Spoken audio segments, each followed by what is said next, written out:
Good morning, everyone. Welcome to this week's Dharma Talk here at beautiful Bali Rica in beautiful Costa Rica. This morning, Mark is going to start off our session uh, with his own opening. I don't know if it's a talk or a meditation, and then he'll give the talk. So take it away, Mark. Thank you. So today, welcome everyone. Today we Sharon's very eager. You must meditate now. Um, we've been exploring uh, Dharma, of course, but as it relates karma, as it relates to Dharma and Dharma to karma, over the past 3 weeks now, in one form or another. Were you telling we lost all that last week? Oh yeah, and we lost part of the talk last week. The main body of the talk. We had the early part, and then we lost the part about karma, and then we had a nice long talk at the end with the group. The internet cut out, so It cut out, yeah. Fell out, so Yeah. we'll redo it another time. Anyway, Yeah. karma's still working, so we're noticing how we're reacting to it. yes, here we are. So today, what we're doing is I'm going to tell you a story, and before we get to the story, we'll just do some centering. However you want to, we'll allow for 3 minutes of just quiet reflection, gentle breath, settling into the space, feeling comfortable, and then from there I'll just start talking, and you can listen to what I have to say, eyes closed, eyes open, however you feel comfortable. This isn't a deep guided meditation, but I am going somewhere with it, and so we'll just take it from there and see how that unfolds. Once that's done, you'll know when the ending is. If it isn't, I'll say the end, and then you'll know. And then what I'd like to open up the room for discussion, because we've been exploring karma so much for the last little while. It'd be really interesting to hear everybody's take on it, everybody's experience. Okay? Excellent. So, settling into your breath, 3 minutes, letting the outside world remain outside, and then just being here with your Sangha, with this community, with all that are here, with the peace and the gentleness.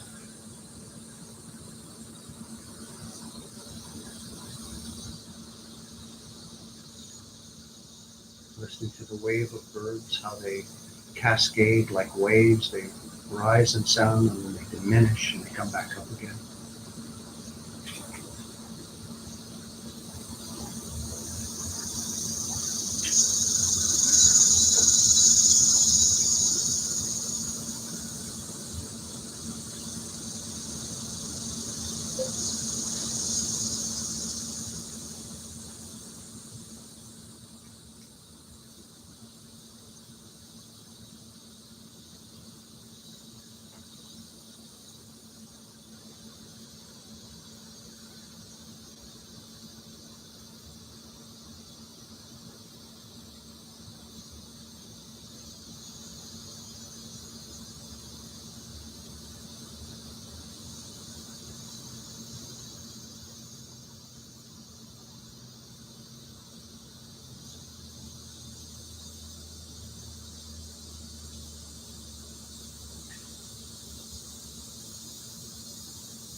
So just remaining in your breath. You guys can hear me okay? Remaining in your breath. And I'd like to share something with you, and just let your imagination play with it as I share it. You're standing in a lineup. You're standing in a lineup to go into a movie theater. You're excited about this movie. You've heard a lot of things about this movie. And while you're standing in the lineup, you hear people exiting the theater as you wait to enter, and you can see that they have been transformed by the movie that they have watched. They've had an incredible experience. And they're talking amongst themselves. They seem like they've really achieved something.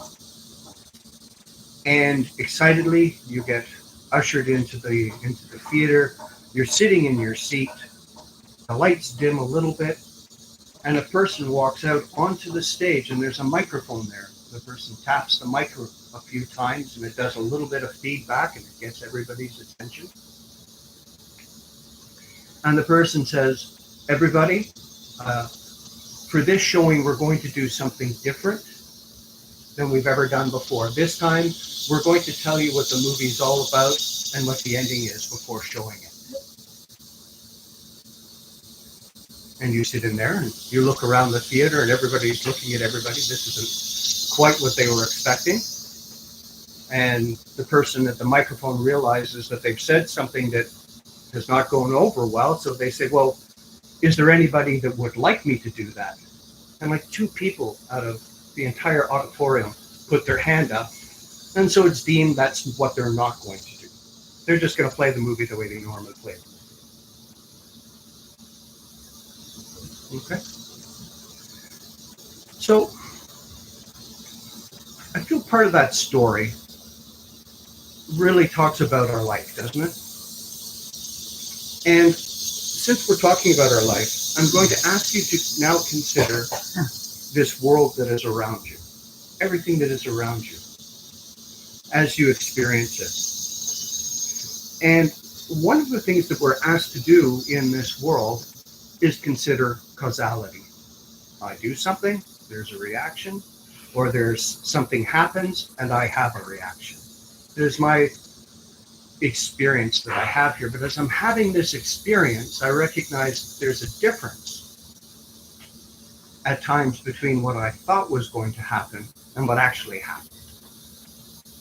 And I begin to observe my experience here in this realm. So I wonder to myself if there's a difference between who I am and this environment around me.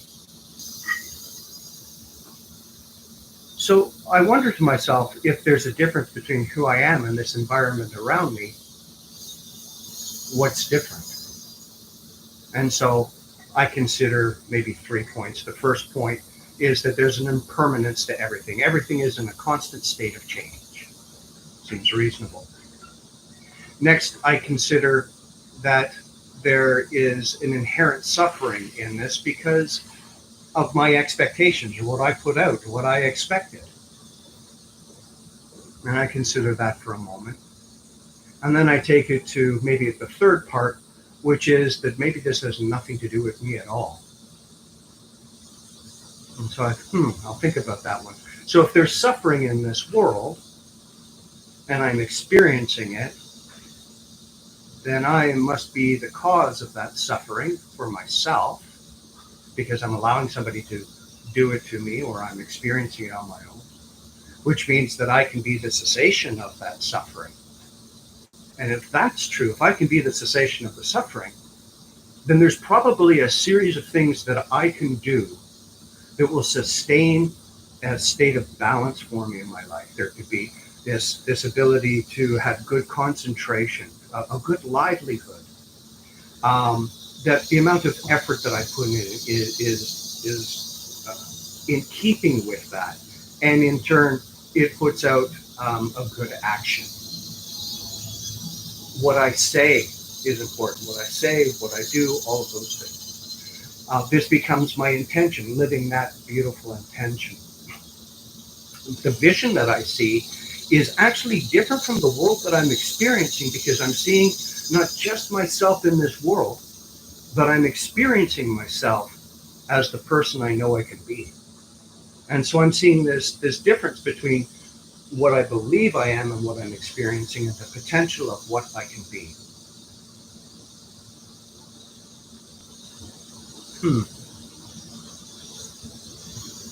If we put everything just aside for a second and we come right to that point of the potential of the person that I can be.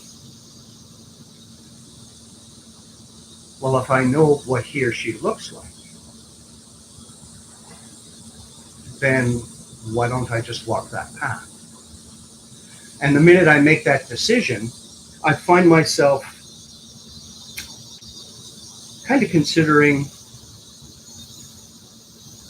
is it true what I see? And the only way to really know that is to come back to the vision, back to this quiet. So if I have this vision of who I am, I act this vision, I speak as that person, I live that life as that person, then chances are the people around me and everything around me is going to talk to that person. I'll no longer be the person that I thought I was. I'm becoming the person I know I can be, and I live that life. And in turn, people will talk to that person. They will have to go, oh, you know what? This is the way he or she is right now, and that's the way we talk to them. Seems reasonable. And as that happens, we will have a sensation, a feeling about what happens. We may feel exalted. We may feel happy about it. We may feel that there's a change that's occurring, but we definitely recognize something is shifting and moving and how we feel about that. And what ends up happening is we start to let go of some things. I have this thing that I've been carrying around. It doesn't really serve me that much. What, actually, maybe I'll just put it down for a few minutes, and after you've taken 4 steps, it's behind you and you leave it in the past and you just keep walking. But you notice how you feel about it. Every sensation, every new change, everything that's going on with this embracing of this person that you know that you are brings a little bit of joy to your life. No longer caught up in the complexities that you felt in that story as it started. You see the changes and you embrace them.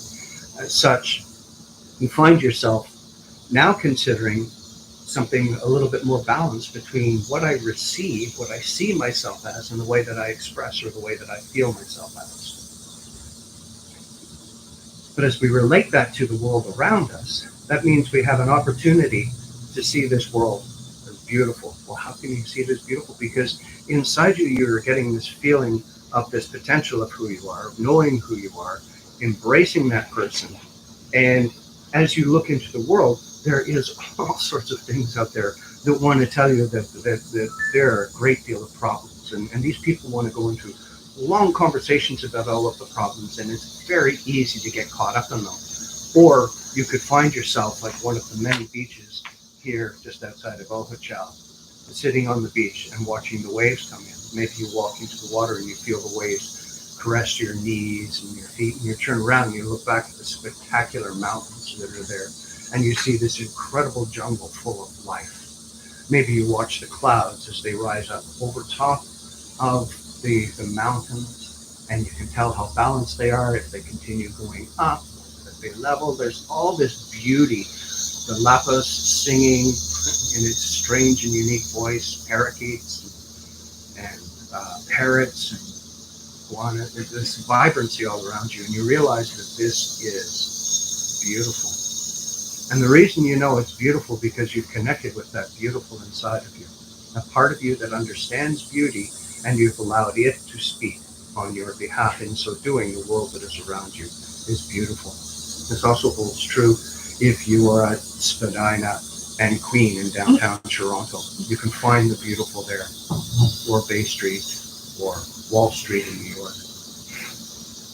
It's really about our perception, the opportunity to not be the stories, not embroiled in the stories, but see the truth of what is really presenting.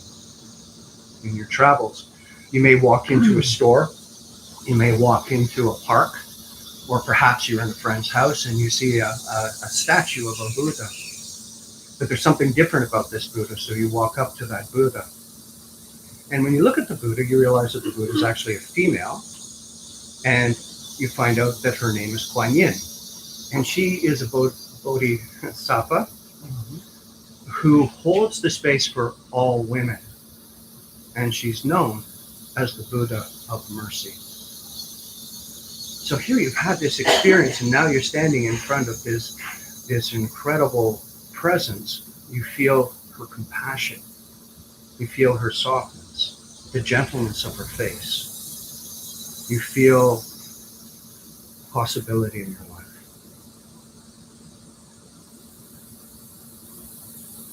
But the thing is, you're making changes, and the world's making changes, and there's this difference between the things that you are doing masterfully and incredibly well and those areas of your life that are still in development, where there's unlimited potential. And I'm using another phrase, limited potential means you're dealing with a problem. Instead of seeing as this a contracted thing, you're now able to see that there's a lot of growth potential here. If I can expand in these areas that I'm working on, then my life will become richer, fuller, broader, more encompassing, and more potential in my life. But it's kind of hard to do both, especially when you find yourself in a place whereby you really want to do the right thing all the time, but maybe your past traits or something you've experienced in your past or a present situation knocks you off center, and you respond in a way that is not in keeping with the person that you know you can be, certainly in keeping with the Eightfold Path that you embraced earlier. You drift, and these things, they happen. And so you go through this period of time experiencing what you know is possible, and experiencing times when you are not as masterful as you know that you can be, until you reach a point. And when you reach that point, your self-empowerment, your awareness, this need for mercy, or this possibility for offering compassion, you find yourself sitting down and considering these few points, and they're really simple. The first one is, I'm not going to take anything that isn't freely given to me. I'm just not going to. I'm certainly not going to take a life. I'm going to be aware of what I do to myself sensually, which includes intoxicants or something. Things that are going to cloud my focus. I'm going to be aware of how they affect me. But most importantly, I'm going to be aware of how I talk about these things. The things that I say and I do. Because remember, I know what I looked like before and how I was setting myself up for this person that I know I can be. But these things, these precepts seem to make sense to me. Maybe I could just be them. Maybe that's all that I really need. And as you explore that and you embroil and you feel it, there's this center balancing that comes to this, and that is called the wisdom. And the wisdom is this: in a world of impermanence, of constant shift and change, that you're choosing to be centered and balanced to the very best that you can be today in this moment. Well, as you embroil, embrace, and become part of that, something else becomes aware to you, and that is that you are on the threshold of being aware, completely aware. You're aware of your actions. You're aware of your accountability for your actions, allowing other people to have their accountability for whatever it is they do, you being balanced in the way that you don't get engaged or embroiled in anything. And you realize that you're on the threshold of enlightenment.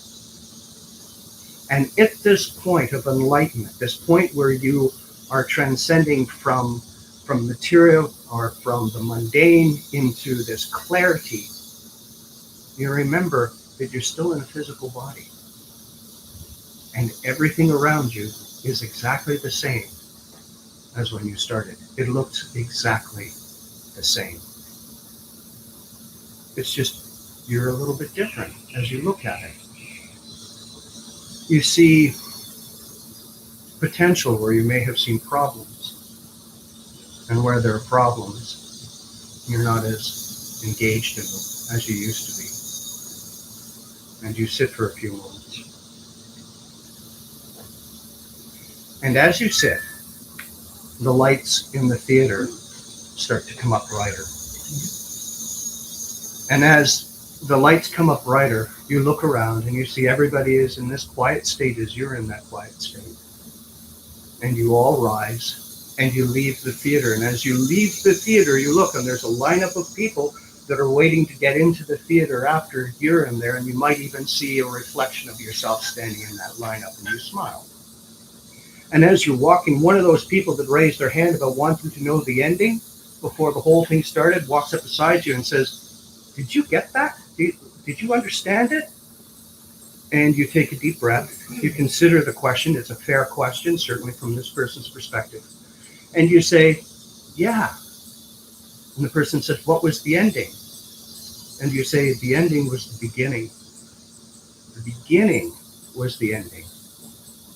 And the person says, "What?" And say, "In the beginning, we made a change. We ended the way things were, and we stepped into a new beginning at the end." And the person thinks about that, thanks us, and walks away. And we stop for a second, and we look at the theater.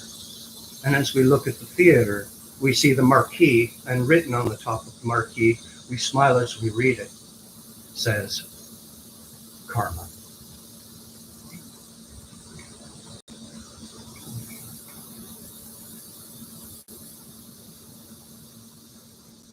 The end. The beginning. I'm fighting the urge to go. It was very, and I think everyone in this group gets it. Yeah, we talk so much about these things that we know them intimately, we feel them intimately, and sometimes they're bits and pieces of a scrapbook put together. And sometimes it's nice to go back to the very beginning, open up the book and look at page 1 and go through the scrapbook and see the story that unfolds all the way through it. It's kind of nice to reflect upon that.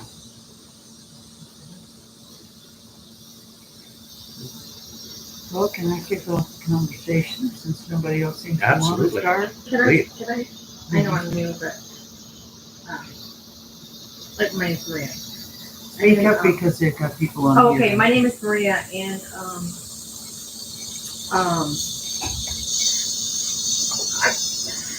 at my time in my life right now, which is incredibly difficult, I don't know how to get through the cloud. I don't know how to get through the clouds that you talked about to see that there's a new beginning, in front of me. I wasn't here for the other karma talks. I'm not sure. All good. So rather than get through the clouds, or rather than looking for some distant horizon, look down at your feet. That's where the beginning is. Sit down, be still, all will be well. It's a simple thing. And the longer that you can sit quietly, the clearer it becomes. Just remember 2 things that came out in the last talk. You're not alone. Yeah. And it's all going to be okay.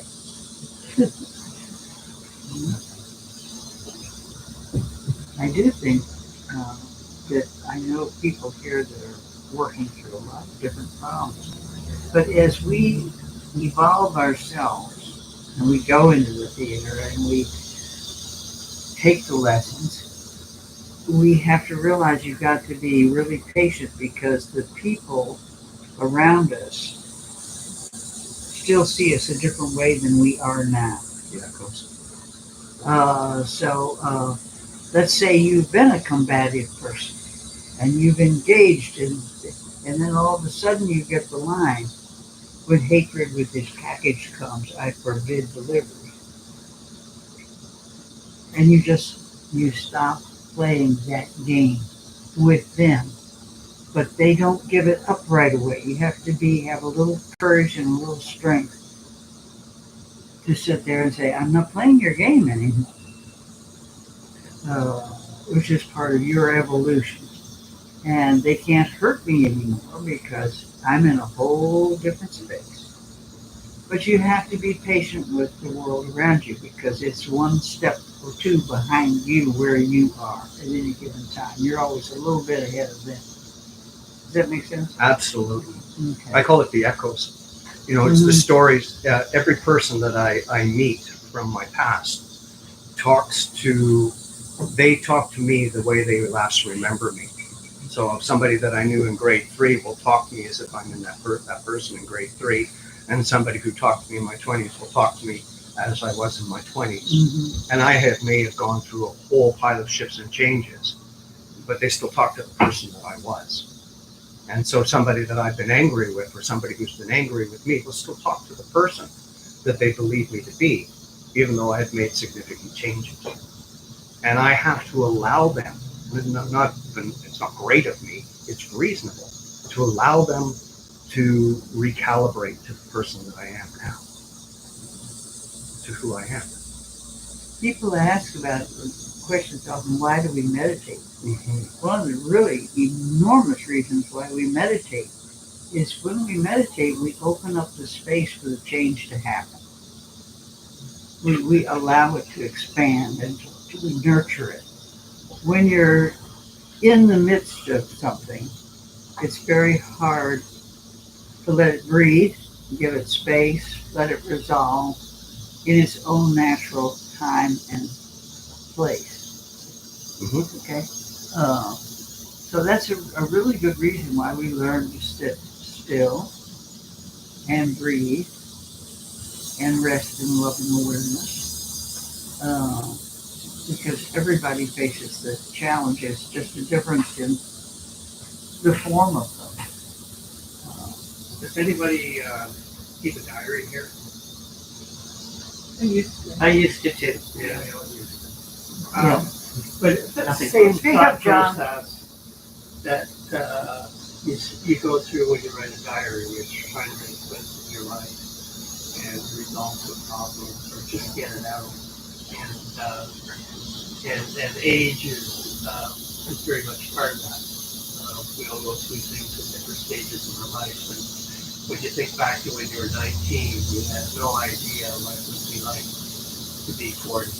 And probably had a lot of angst about it. Say, oh, well, I've got to do something before I'm 40 because I'm over the hill. Because other people you've met who are 40 seem very old. And I just mentioned to Sandy the day before. Speak up, John. I'd like to write an essay about what it's like to turn 80. Yeah. Oh, I'll help you. Well, you're the only one I'm here. here for you, dear. I'm not 80 yet, but I'm a few months away. And I realized what's so unusual about that. People live a long time. I'm just going to read a story about what it's like to turn 80, what it feels like to turn 80.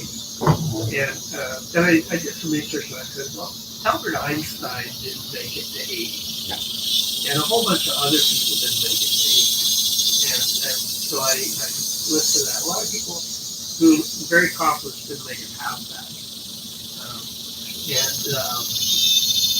For various reasons. And so then I said, okay, well, maybe this will interest a few people. How do I feel about myself at 80? I said, my midlife crisis was so long ago, I can't remember what the fuck it was all about.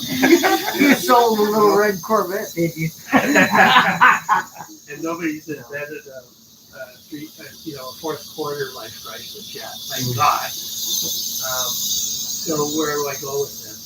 And I said, well, I could either talk about all the aches and pains and the physical side of things. I don't jog anymore and stuff like that, or I can talk about the spiritual stuff. And I found myself, thinking more and more about the spiritual stuff, and that all the experiences of my life have prepared me for dealing with, let's say, whatever's going through your life now, like physical decline.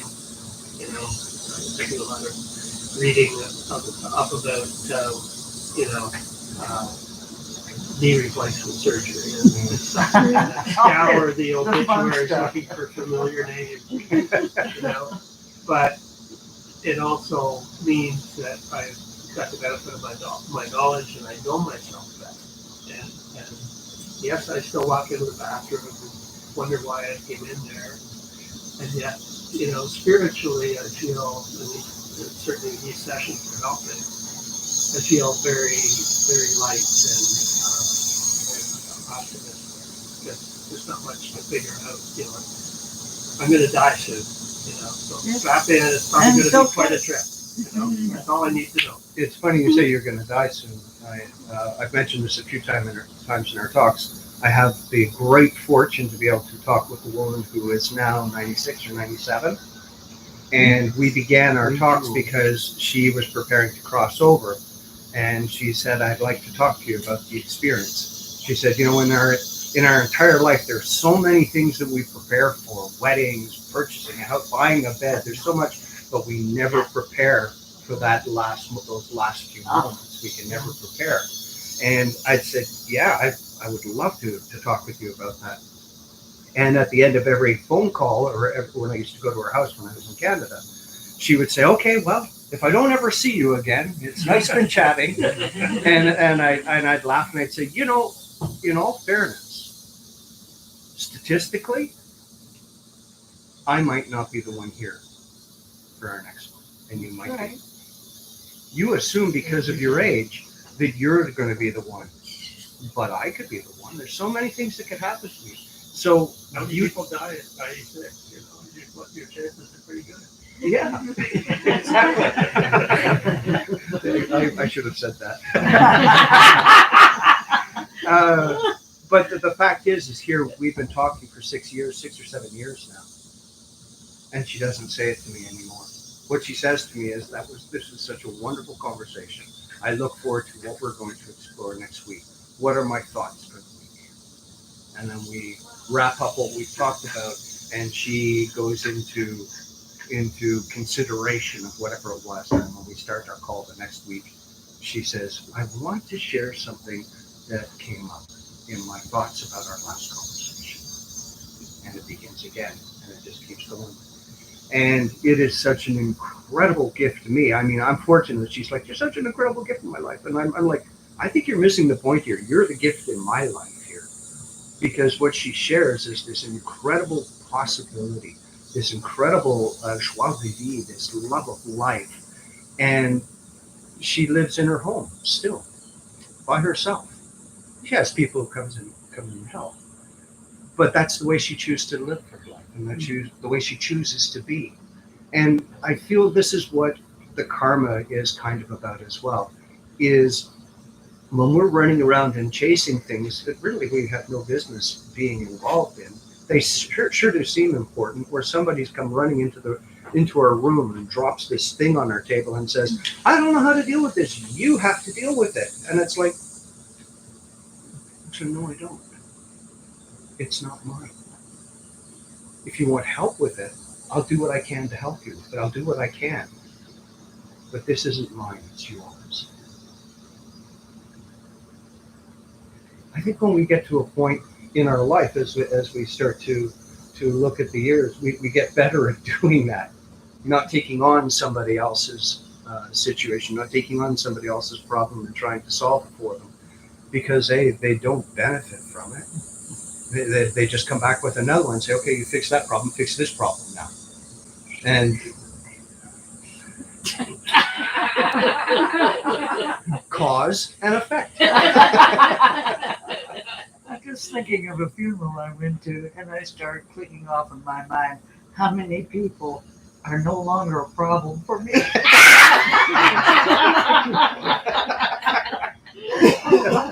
You gotta have humor very about it. solemn, and I think about Yeah. so and so. Well, that's so he's gone. She's gone. Here, just wait long enough. The secret is to outlive them. Exactly. Exactly. But, And then you get to tell the story. no, anyway, Yeah. Can't help it. I'm sorry. It really made for a good funeral. Sorry, Brendan? As the humor. Yeah. In that situation where someone tries to bring their problem to you, when you reach that point as you sign, that you realize what's going on, the secular statement that I always say, not my circus, not my monkey. That's Exactly. right. And I Yeah. get that, but if I go into what you're talking about this morning, you'll get that glazed over look. That is their Well, fear. Yeah, and it isn't that karma. We're going to get what we put out. That's your You know, detached if- involvement. Yeah, if Yes. somebody's going to give something to me and I'm not in a place to do it, the kindest and simplest thing to do is to say no, thank you, right up front, done, That finished. phase didn't work. No, thank you, that didn't work. Not my circus, not my monkey. Not my Yeah. monkey. Oh my gosh, I'm recovering from a circus and from monkeys. I couldn't hear you, She Margaret. says, I'm recovering from a circus and monkeys. Oh, then it's never ending. It's 3 rings. No, And when you This get was- through with those 3 rings, this was 10 There's days another of one. grandchildren here. are they gone yet? And this is Oh. the first time they've Oh. been to Costa Rica. Now, we've been here 3 years, and we've gone home, We have back to the States a bunch of times. And when it gets circusy, we can kind of go for a walk, or we can, but here, it's our place, it's our circus. And it was like incredibly, I was so excited. I mean, I bought the juice boxes and I did all this Oma stuff and it was going to be I remember. perfect. And it wasn't perfect. What happened? It was like I was ready to kill them. It was like you She was were ready to Ready kill to them. kill them. I mean, they were just little Wait sassy. long enough until you know, And maybe you'll outlive and I the wasn't thing. enjoying Probably them. And the parents were totally, not. Oblivious. my children were totally, oh, Oma's here. They love Oma, So it was like, here's these hordes of monkeys around me. And I'm like, the only way I could get rid of them was to be mean, and I couldn't go there. So it was more and more. And as the days were Are going you ready? on, I'm thinking, Mhm. I'm failing. I should love these children. They're mine. These grandkids, they're mine, but they're nasty. And so I love it. it was real. And I said, okay, I gotta figure this out because this is gonna be. And I started taking it out on my husband, their grandfather. It was growing every day. And so, don't laugh at me. I won't. I started trying to meditate. And just. That's not. I didn't know what else to do, excellent. and That's so excellent. I said, okay, we're gonna do something that Oma does in Costa Rica. And you think they could sit for 5 seconds? No, the first day they couldn't. But then I added to it Spanish counting to see how long we could sit. So we would go, and we'd go around the circle, and each child would see how high they could go. We started out, literally, they could not sit still for 4 seconds. They just would, start moving like this. By the 10th day, we were up to 21, which is crazy, but that's like 21, and we were counting really slow. So it was probably almost a minute that they were sitting there, quietly. I realized my head was changing. I realized they were slowing down. They were just excited to see us, me, whatever. But they were like, and their parents, because I'm done parenting. I don't parent my grandkids. I really don't. I enjoy it. I have to have my own relationship. Mhm. And then if they're going to change and be different kinds of parents, fine. At the end, it's like my kids had we stayed up and we were drinking and the kids were in bed and they said, it's not about Costa Rica, Mom. What's that? It's not about Costa Rica. It's about how much you gave to them in the calming influences of nature. And they were so laudatory and positive, and I'm thinking, survival. And it was so, I needed that feedback because I'd worked so hard. I know you. And it wasn't what I was looking for. I didn't need that I love you, but it was like, I didn't like them. I Again, really though, didn't like them. this is what we were talking about, is that people are going to talk to us the way that they used to see us as. And they had to come to your home to see something different. You were escaping or keeping something different. They were coming to your home, and you could not expect. There was nowhere to run and hide. Right. So Right. they had to see you completely for who you are in that moment. And in so doing, you said, "This feels accurate to me." But This- it's astounded me that my adult children really broke down.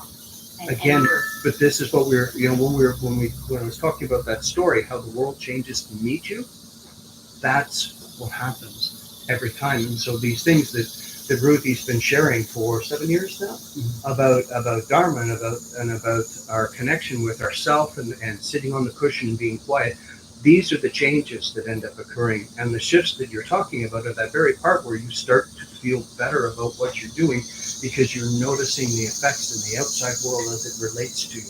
I was literally the survival part after like 3 days because I was really not sleeping, and I went back and said, I'm suffering. Why am I suffering? And it was like, Brilliant. it These are was good questions. That's awareness. such a rope to pull me out of the drink. And that's, I guess, what I'm trying to share with you. You were saying you weren't sure how to get through the jungle. Boy, take time to learn this path because it's a path. It's not a answer. It's not. It's a different way that it kind of fits into whatever you're struggling with. But thank you, everybody, just for having this space here because it was dicey for a couple days and it was not pleasant for my husband and I. And in the end, it was 180-degree difference. You're like, when can we come back again? We'll see you in the States when we get dancing in the place this fall. Well, when Mark started off talking about the dolphins, I've met a number of people who have done dolphin trips, and they all come back with a very Dharma realization type attitude. It's a very, very life-changing, life-affirming thing. So anyone who really, for any reason, that would be an excellent trip to take if you're One of the, I think it was the second or third trip, I brought a couple of bowls with me, and I brought quite a few. But one of the days, I dove down to about 40-something feet with one bowl. And of course, I can't sing the bowl because it's underwater. And so what I did is, while they were feeding for sea snakes, they dive and they put their nostrils in them and they go half into the sand. So there's this half dolphin sticking out of the ground. They back out. While they were down there, I was taking my knuckle and I was chiming the bowl. And I wasn't doing it to get their attention. I wasn't saying, hey, look at me. I wasn't like, what do you do when I do this? I just stayed centered and I stayed peaceful. And there's one dolphin that's had a chunk out of his dorsal, which is called Harley. And Harley came up and swam around me. And I can only stay down for about a minute and a half. That's a long time. About a minute and a half, and then I have to surface. But then, and I take a breath, turn around, go back down, and start chiming the bowl again. The next year I went, we all get into the water, and I dive into the water, and as I go into the water, I just start to settle down. There's no dolphins around me. I'm just doing a deep dive to get acquainted. And Harley comes swimming up to me and swims right underneath me and turns and looks at me like, hey, it's you.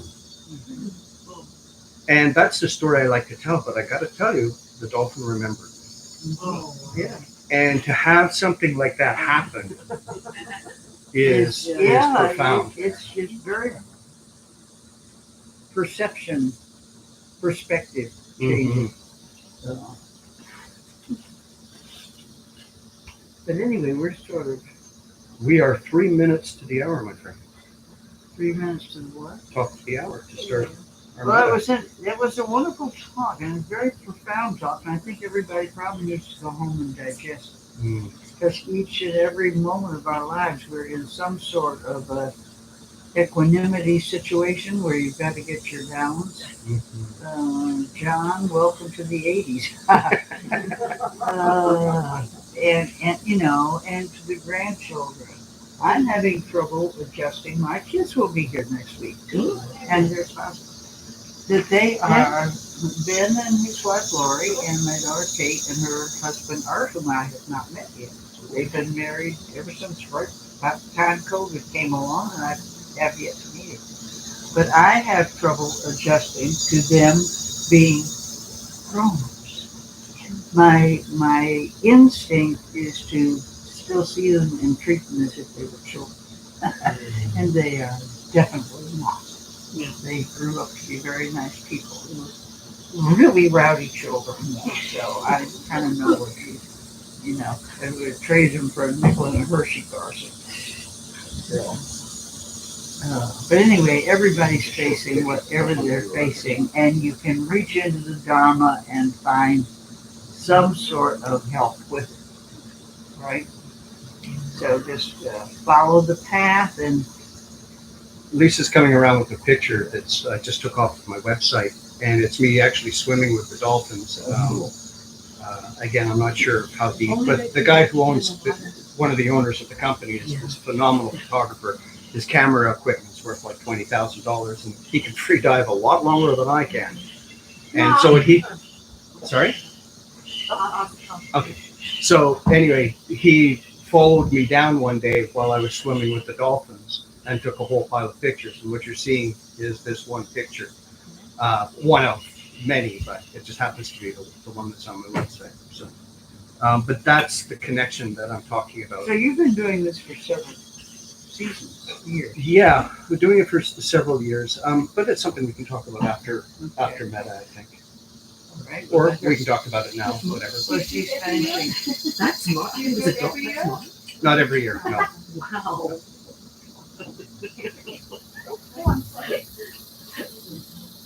Well, there are little problems that can become big, and there are big problems that you can reduce. And it just sort of depends on whether you want to make one go away or whether you want to get closer to it.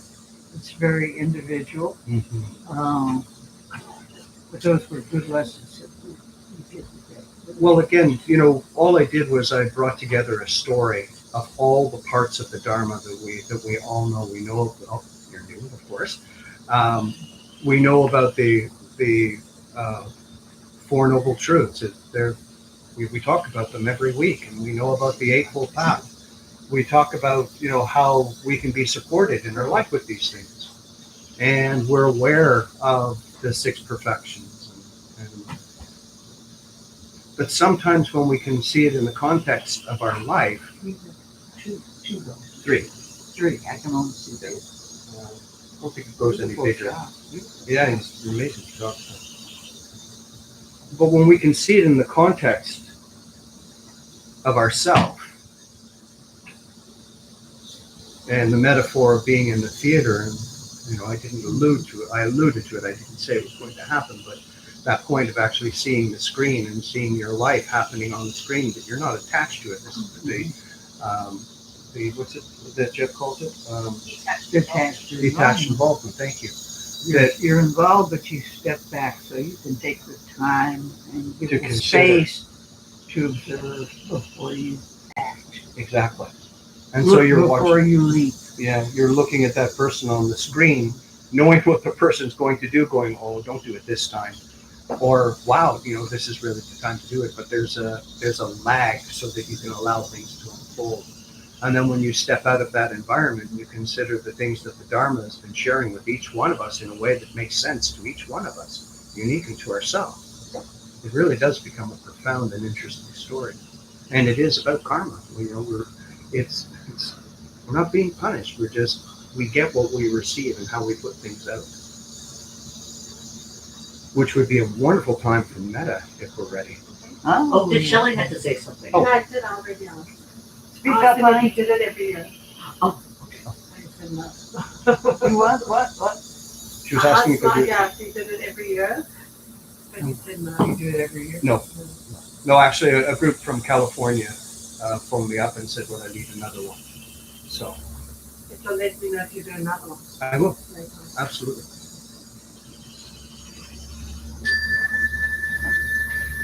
For those of you who are newcomers, just go along. I'll sort of explain it as we go along. We're going to do a meditation, guided. You just listen, and I'll tell you what you do as we step out. Metta is loving kindness. It's one of the four Brahma Viharas, which are the sublime dwellings in Buddhism. There's our loving kindness, passion, sympathetic joy, which is shared joy for everyone, and equanimity, finding that point of balance. And if you come from this abode, sublime abode, you have a much better chance of enlightenment, reduction, if not elimination, of suffering from your problems. Because what he was saying has a saying, he said it very well, that pain is inevitable, but suffering is optional. Suffering is caused by the mind. It's not as material as pain. You're not going to avoid. So the third noble truth basically says that the Buddha said, I came to teach but two things, suffering and the end of suffering, the cessation of suffering. And with that, he says, the arrow, the pain from the arrow is inevitable. Suffering from being shot with an arrow is totally optional. One is physical, one is psychological. And Buddhism is a science of mind, a study of mind. So one of the things we do, if you mentioned Einstein gave the world's best definition, and we've talked about it before, but I'll just give you the gist of it, which is that we are trapped in a dualistic world, in a sort of a prison, that the bars around us are from our senses. And the only way to escape from this dualistic world, to reach a truly altruistic world, to transcend the ordinary everyday world, is to expand our circle of compassion and loving kindness. So this is an exercise not in the conditioned world, but in the unconditioned element that we can reach for. You will never truly love everybody, but you can hold that as your North Star in your heart. Okay? So, get comfortable. Take a couple of deep breaths. Bring your hands together. And bring, first of all, yourself to your mind. Look as if into a mirror and see yourself. We always begin with ourselves. If you don't have compassion for yourself, how can you possibly have it for anyone else? So we begin from the inside. So we look at ourselves, and I will say this out loud. Please repeat it to yourself. Silent. May I be well. May no harm come to me. May I live with ease. For you newcomers, ease is equanimity, balance, poise. May I live with ease, calm, and peaceful. May I be happy. Smile at yourself and take another deep breath and bring to mind someone you love with all your heart. Look at them. Say their name. Smile to them and say, may you be well. May no harm come to you.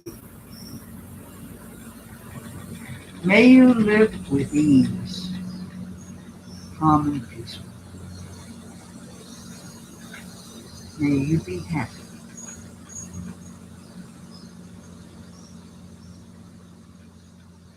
And then we smile at them again, and we bring to mind a neutral person. This is someone whose name we may not know, but we're familiar with them. If we don't know his or her name, simply address them as friend. And to this person, we say, may you be well. May no harm come to you. May you live with ease, calm, and peaceful. May you be happy.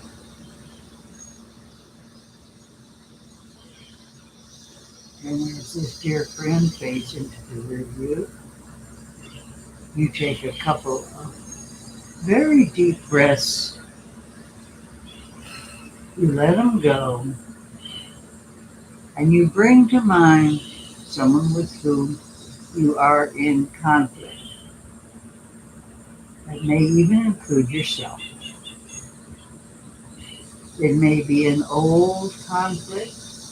It may be a new conflict.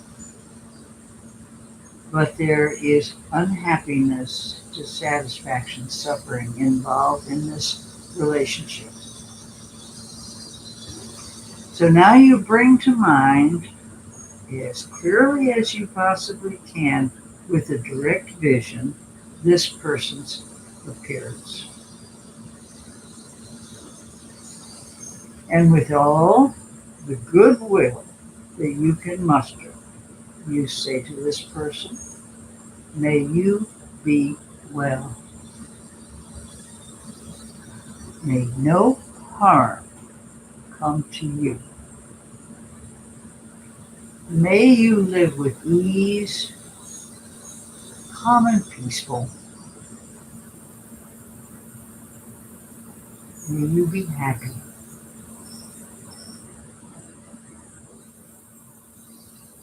And then you kind of relax because you may feel a little tension. And we take our hands from prayer position. We place them over our heart. Our heart is the only area of us that truly symbolizes the embrace of everything that is. Everything that is. The good, the bad, the ugly, the indifferent, whatever it is. It is the totality. And now you're leaving conditioned world to unconditioned world. From a dualistic world, you've now arrived at the point of a non-dual world, which is the very goal of all spiritual practice. So now you're going to think about, envision, whatever, somehow bring to your mind this phantasmagoria of sentient beings, 8 billion of us, plus all our pets, all the animals, everything, and this planet and on all other planets. You really can't envision that. It's like looking at the Milky Way. So many stars. It's that big. And to this phantasmagoria of all living things,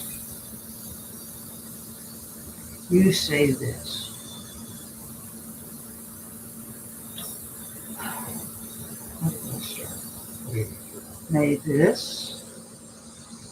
May all beings on this plane and all other planes. I get carried away with my own thought.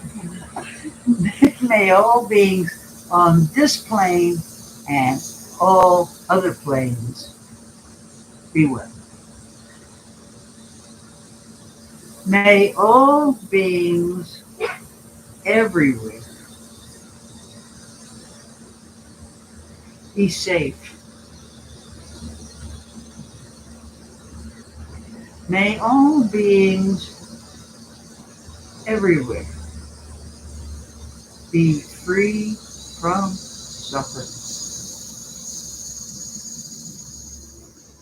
May all beings everywhere be happy.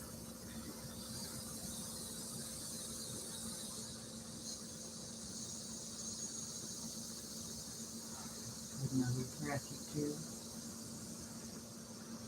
You can sit with this meditation of goodwill. You can shorten it, you can lengthen it, you can sit with it for a few seconds as you walk down the street, and to each person you walk by, you say, may you be happy. And you say, may you be happy. May you be happy.